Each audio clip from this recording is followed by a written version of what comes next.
शेतकरी नेते रविकांत तुपकर यांच्या अन्नत्याग आंदोलनाचा आजचा तिसरा दिवस आहे। आई बाबा होण्याचे स्वप्न अजून पूर्ण झाले नाहीत का? आई बाबा होण्याचे तुमचे स्वप्न पूर्ण करा अपोलो फर्टिलिटीद्वारे। मोफत सल्ल्यांसाठी कॉल करा 9953 959370।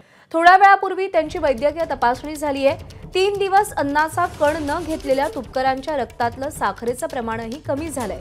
सरकारने शेतकऱ्यांच्या मागण्यांची दखल न घेतल्यास येत्या रविवारी राज्यभर रास्ता रोको करण्यात येईल, तर सोमवारी बुलढाणा जिल्ह्यातील शेतकरी समृद्धी महामार्गावर बैलगाड्यांसहित महामार्ग रोखून धरतील अशी घोषणा तुपकर यांनी केलेली आहे। अन्नत्याग आंदोलन रविकांत तुपकर यांनी सुरू केले, ज्याचा तिसरा दिवस आहे।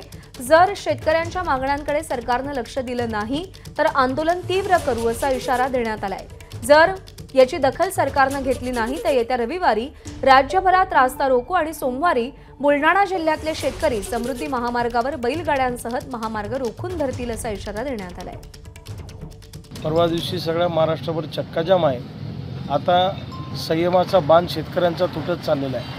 आम्ही काही भीक मागत नाही आहोत आणि माझ्या जीवाला काही बरं वाईट झालं तर त्याची संपूर्ण जबाबदारी राज्य सरकारची असेल, हे सरकारने लक्षात ठेवावं। आणि उद्यापासनं परवापासनं शेतकऱ्यांनी जर का शेतकऱ्यांचा संयम तुटला, त्यांनी कायदा हातात घेतला तर मग मी मात्र त्याचा विचार करणार नाही आणि 2 दिवस वाट पाहू, अन्यथा समृद्धी महामार्गावर सगळे शेतकरी बैलगाड्या घुसवतील आणि हा समृद्धी महामार्ग अडवून ठेवतील। एबीपी माझा, उघडा डोळे बघा नीट।